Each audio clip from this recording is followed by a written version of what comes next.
the whole scheme, like what did you do from 7 to 7:05, from 7:05 to 7:10, that's too much. Those are signs that maybe some domestic violence is going on. Like you have a friend that never has money because they said the partner has it, the partner controls it. He didn't give me any money today, he didn't leave me any money, different things like that. She didn't leave me any money. Those are signs. If they're overly worried about pleasing the partner, like if they get frantic about things that are out of order, or if they're not home by a certain time, different things like that, that's a sign. If they're skipping normal functions like work, school, or social outings, say you have a friend that you guys normally link up every single Friday or at least one Friday out the month, and they start flaking every Friday, like, hey, no, I can't make it, and they're missing work, or maybe they're missing school. Those are signs of domestic violence too, because more than likely they're trying to control them, and they have put some type of fear in them so that they do not do what they normally do. They're trying to keep them in a one spot, one bubble, just to hold on. Like, if I hold you here, you can't do anything. Or like they may wear long sleeves in the summertime to cover up bruises, wear sunglasses, wear hats, different things like that to try to cover up their bruises. Or they're just lying about it, like, yeah, I bumped into the kitchen cabinet. Yeah, I fell. You never been clumsy a day in your life. Now all of a sudden you falling every day. Like, different things like that are signs to pay attention to. This is very uncomfortable for me. Like, I've never had to actually tell my story. I never wanted to relive the story. And this is kind of uncomfortable. Like, it's hard to actually say it all out loud and understand, like, you actually went through that. I thank God every day that I made it out alive, because I didn't think that I would see 21. I really didn't. I thought he would kill me before I ever left him. I thank the Lord that he had another plan, but it was horrible. It was really horrible. And anybody that's going through any type of domestic violence, I beg you to please get out before it's too late. Because one wrong move on their part could be the end of your life. Because 9 times out of 10, they got a temper they can't control. They get ahead of themselves before they can control it. And they will hurt you. They will kill you before they even know it. And then say, oh my God, I didn't mean to do that. And it's enough people dying, enough women dying, enough men dying because of partners. And I mean, you see it where families, like, they kill the whole family, the wife, the kids, like, everybody's gone. It's not worth all of that. I know love is hard, and sometimes love is hard to find. And sometimes you're missing so many things, and you didn't grow up getting everything that you needed. And you don't know how to process everything that you need. But it's best to always leave when you have some type of abuse. Whether it's physical, mental, emotionally, any type of abuse, you leave. Try to leave. Try your best to get out. It's harder to leave sometimes, but it's best to leave sometimes. You cannot just stay there and deal with that. Please get out. I'm going to put the domestic violence hotline number at the bottom of the screen. It's 1-800-799-SAFE. If you feel like you are in harm's way, and I know it's a process. Leaving is a process. You got to get your nerve up. You got to get your fear together. You got to get all of that intact. You got to pack your clothes. Sometimes you got to pack your kids. Sometimes you got to explain to your kids why they can't see mommy, or they can't see daddy, or we can't be around each other. This is not working. But kids who grow up and see abuse, 9 times out of 10, they're either gonna be abusers or they're gonna allow someone to abuse them. So this always helps me out. Don't take nothing that you would not want your child to take. So if you would want your child to be letting her boyfriend or letting his girlfriend beat on him, do not take that from your partner. Do not demonstrate that type of love in front of your children. Because if you do, it is a possibility that they're going to grow up and do the exact same thing. Think about that. Do not take nothing that you would not want your kids to take. Ways to get out. Like I said, I guess I got to the fed up point. I turned 18. I felt like, hey, I'm grown. I don't need you anymore. And I was out. It may not be that simple for you. I hope it's not that simple for you, because I hope you're not as young as I was dating somebody older. So you're grown. You may have kids. You may have built a life with this person, and it's hard to leave. It's possible. It's possible to start over. It's possible to create a new life. It's possible to create a new life that you enjoy. Do not let that hold you there. Hide extra sets of keys. If you have 2 cars, make sure you have 2 sets of keys. Make sure you have an extra bag of clothes. Make sure you have clothes at a best friend house, a sibling house, somebody's house. So when you leave, whatever you take, 9 times out of 10 is going to be all you have. Take as much as you can, but do not let it slow you down. Have a bag somewhere where you can say, hey, I'm leaving. I need this. I need you to hide me. I need you to shelter me. Take out restraining orders. Paper trails are always good. Take out restraining orders, because if push comes to shove and this person comes after you to try to harm you, it's better for you to say, I have this restraining order. I fear for my life, than for you not to have any type of paper trail. If you have to do a restraining order, please do that. Know where you're going to go. Have a plan together. I know sometimes it's hard, like especially if you have somebody who's controlling the finances and all of that, it may be hard to have extra money on the side so that you can live, so that you can make it. One of the biggest issues of people leaving is they feel like, how am I going to make it without this person? They control all the money. They control everything. What am I going to do? Try to have some type of plan so that you don't be so easily able to say, no, I'm going to just go back. This is too hard. Try to have some type of plan, where you're going to go, what you're going to do, how you're going to start to rebuild. Start researching different things like that before you get ready to leave, so you'll have some type of clear plan in your head, because that makes it easier for you to stay gone. Some people leave their abusers and they end up going right back because they feel like it's too hard in the outside world, or they're struggling and I'm just going to go back. Or the kids miss their daddy, or the kids miss their mommy, or something like that.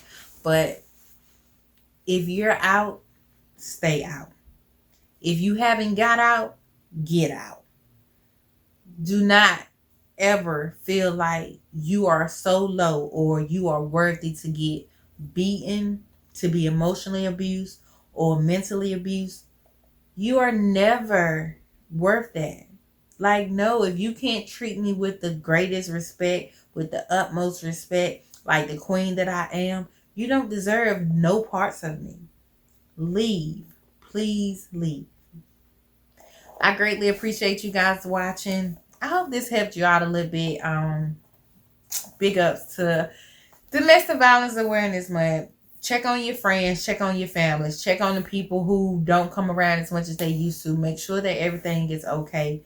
The worst thing you can do is turn your back on a victim, because you never know, you may be the only hope that they have. And although they may not be ready today, they may be ready next week. And next week, if you're not there, they may not leave. So never turn your back on a victim. Just keep on talking to them. Keep on telling them, you can leave. You can leave. Don't be mad when they don't leave, because it's a whole mental process. It's a whole mental thing. They gotta feel like they can make it on their own. They gotta feel like they can create a life better than this. It's more here than anything. Stay in touch with that person. Keep trying to get them to separate. At least you will know that you're doing your part. Thank you guys for watching. I hope you guys have a great week.